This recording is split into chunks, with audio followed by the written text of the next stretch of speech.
अमरनाथ गुफा जहां स्वयं भगवान भोलेनाथ है। अमरनाथ हिंदुओं का एक प्रमुख तीर्थ स्थल है।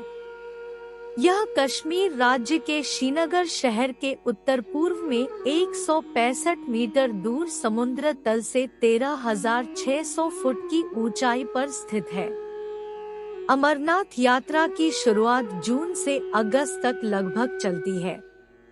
अगर हमें अमरनाथ यात्रा पर जाना है तो सबसे पहले हमें मेडिकल सर्टिफिकेट, बिना इसके हम यात्रा पर नहीं जा सकते हैं।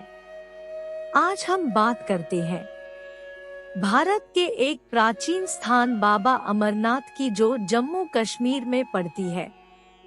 यह स्थान भगवान शिव के सभी स्थानों में से प्रमुख है। यह गुफा बेहद प्राचीन है और रहस्यमय है, जिसके दर्शन के लिए लोग भारत से नहीं बल्कि पूरी दुनिया से आते हैं। लोगों का कहना कि कोई व्यक्ति अगर एक बार इस गुफा में दर्शन कर ले तो उसे स्वर्ग की प्राप्ति हो जाती है। इस गुफा में बर्फ से बना शिवलिंग है। कश्मीर घाटी में राजा दक्ष और ऋषि कश्यप और उनके पुत्रों का निवास स्थान था। पौराणिक मान्यता है कि एक बार कश्मीर की घाटी जलमग्न हो गई। उसने एक बड़ी झील का रूप ले लिया। तब ऋषि कश्यप ने इस जल को अनेक नदियों और छोटे छोटे जल स्रोतों के द्वारा बहा दिया। उसी समय भृगु ऋषि पवित्र हिमालय पर्वत की यात्रा के दौरान वहां से गुजरे। तब जल स्तर कम होने पर हिमालय की पर्वत श्रृंखलाओं में सबसे पहले भृगु ऋषि ने अमरनाथ की पवित्र गुफा और बर्फ के शिवलिंग को देखा। मान्यता है कि तब से ही यह स्थान शिव आराधना और यात्रा का प्रमुख देवस्थान बन गया, क्योंकि यहाँ भगवान शिव ने तपस्या की थी। बाबा अमरनाथ से जुड़ी कहानी। पूर्वजों का कहना है कि बाबा अमरनाथ यात्रा करने से उन्हें 23 तीर्थों का पुष्प मिलता है। मान्यताओं के मुताबिक भगवान शिव ने मां पार्वती को एक कहानी सुनाई थी। यह कथा अमरता प्रदान करने वाली थी। भगवान शिव नहीं चाहते थे कि कोई और इस कहानी को सुने, इसलिए उन्होंने एक जगह चुनी और उस ओर चल पड़े। भगवान शिव माता पार्वती को अमर कथा सुनाने के लिए पहाड़ों के बीच बनी गुफा में ले गए और तभी से यह स्थान प्रसिद्ध हो गया। लोग इस स्थान को देखने और भगवान शिव और माता पार्वती के दर्शन के लिए दूर दूर से आने लगे। अमरनाथ के 2 कबूतर। लोगों का यह भी मानना है कि इस गुफा में 2 कबूतर का जोड़ा रहता है, जो कि खुद भगवान शिव और माता पार्वती है। अमरनाथ गुफा की खोज कैसे हुई? लोगों का मानना है कि एक बूढ़ा मलिक व्यक्ति ने इस गुफा को सर्वप्रथम देखा था, जो एक गडरिया था। ऐसा कहा जाता है कि बूढ़ा मलिक नामक गडरिया एक दिन बकरी चराते हुए कुछ दूरी पर निकल गया और रास्ता भटक जाने के कारण वह एक वीरान और सुनसान स्थान पर बैठ गया। तभी वहां एक साधु आए। उसने गडरिये को एक लकड़ी दी और सही मार्ग बताकर उसे घर भेज दिया। और जब गडरिया घर पहुंचा तो वह बहुत खुश हुआ। फिर दूसरे दिन उत्साहित होकर गडरिया फिर उसी स्थान पर जा पहुंचा, परंतु वहां कोई नहीं मिला। उसे सिर्फ वहां बर्फ से बना एक शिवलिंग दिखा और तभी से लोग वहां दर्शन के लिए जाने लगे। पुराणों के अनुसार काशी में दर्शन से 10 गुना, प्रयाग से 100 गुना और नैमिषारण्य से 1000 गुना पुण्य देने वाले श्री बाबा अमरनाथ के दर्शन है। और कैलाश को जो जाता है वह मोक्ष पाता है। अमरनाथ गुफा के शिवलिंग को अमरेश्वर कहा जाता है। इसे बाबा बर्फानी कहना गलत है। यहाँ की यात्रा जुलाई माह में प्रारंभ होती है और यदि मौसम अच्छा हो तो अगस्त के पहले सप्ताह तक चलती है। हिंदू माह अनुसार आषाढ़ पूर्णिमा से प्रारंभ होती है यात्रा और पूरे सावन महीने तक चलती है। ऐसी मान्यता है कि भगवान शिव इस गुफा में पहल श्रावण मास की पूर्णिमा को आए थे, इसलिए उस दिन को अमरनाथ की यात्रा को विशेष महत्व मिला।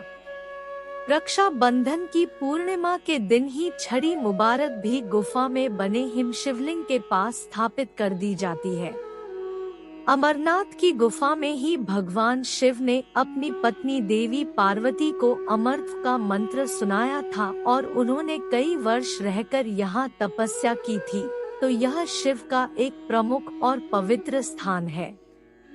दरअसल शास्त्रों के अनुसार इसी गुफा में भगवान शिव ने माता पार्वती को अमरत्व का रहस्य बताया था।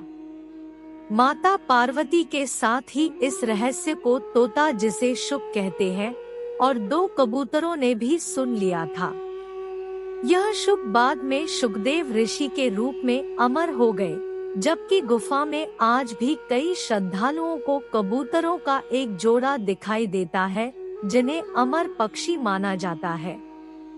भगवान शिव जब पार्वती को अमर कथा सुनाने ले जा रहे थे, तो उन्होंने छोटे छोटे अनंत नागों को अनंतनाग में छोड़ा, माथे के चंदन को चंदनवाड़ी में उतारा, अन्य पिस्सुओं को पिस्सू टॉप पर और गले के शेषनाग को शेषनाग नामक स्थल पर छोड़ा था। ये सभी स्थान अभी भी अमरनाथ यात्रा के दौरान रास्ते में दिखाई देते हैं। अमरनाथ यात्रा करने के लिए 2 मार्ग मिलते हैं, पहलगाम मार्ग और बालटाल मार्ग। पहलगाम मार्ग द्वारा पैदल यात्रा करने पर हमें 32 किलोमीटर की दूरी तय करनी पड़ती है, जबकि बालटाल मार्ग की दूरी सिर्फ 14 से 15 किलोमीटर ही पड़ती है। लेकिन लोग पहलगाम मार्ग द्वारा जाते हैं और बालटाल मार्ग से वापस आते हैं। पहलगाम मार्ग से चढ़ाई करने पर दिक्कतों का सामना नहीं करना पड़ता है, क्योंकि यह मार्ग सरल है, जबकि बालटाल मार्ग पर बड़ी चढ़ाई करनी पड़ती है, जिससे लोगों को परेशानी होती है। पहलगाम मार्ग तक कैसे पहुँचे? सबसे पहले हमें जम्मू रेलवे स्टेशन पहुँचना पड़ेगा, और अगर फ्लाइट से है तो जम्मू एयरपोर्ट पहुंचना पड़ता है। जम्मू रेलवे स्टेशन से 7 से 8 किलोमीटर की दूरी पर एक स्थान है भगवती नगर, यही हमें अमरनाथ यात्रा के लिए बस मिलती है। भगवती नगर से पहलगाम की दूरी 315 किलोमीटर पड़ती है। लगभग बस से 10 से 12 घंटे का सफर है। पहलगाम से हमें चंदनवाड़ी के लिए टैक्सी की सवारी करनी पड़ती है। यहाँ पहुंचकर हम पैदल यात्रा प्रारंभ कर सकते हैं। बाबा अमरनाथ यात्रा के दौरान लोगों को भोजन पानी की दिक्कत नहीं होती है, क्योंकि वहाँ रास्ते भर में लोग लंगर लगाकर मुफ्त में पानी, भोजन, दवा, चाय आदि प्रसाद के तौर पर देते रहते हैं, ताकि यात्रियों को कोई परेशानी न हो। चंदनवाड़ी से निकलने के बाद 12 किलोमीटर के बाद एक स्थान पड़ता है, जहां पर भोजन पानी और रुकने के लिए टेंट की सुविधा होती है। कम खर्चे में हमें रात को खाने और रुकने का सामान मिल जाता है, जहां पर हम विश्राम करके आगे का सफर शुरू कर सकते हैं। पूरे रास्ते भर में लोगों के विश्राम करने और खाने की व्यवस्था की गई है। अगर आप बाबा बर्फानी की यात्रा पैदल नहीं कर पाते हैं, तो उसके लिए घोड़े, खच्चर और पालकी के साथ साथ हेलीकॉप्टर से भी जा सकते हैं, जिसके लिए आपको बुकिंग करानी पड़ती है।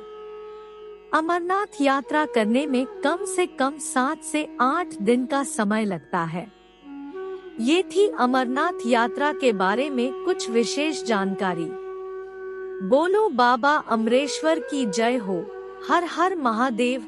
यदि आपको यह ज्ञानवर्धक जानकारी अच्छी लगी तो मेरे YouTube चैनल को सब्सक्राइब करें, जिससे आपको धार्मिक ज्ञान प्राप्त हो सके। धन्यवाद।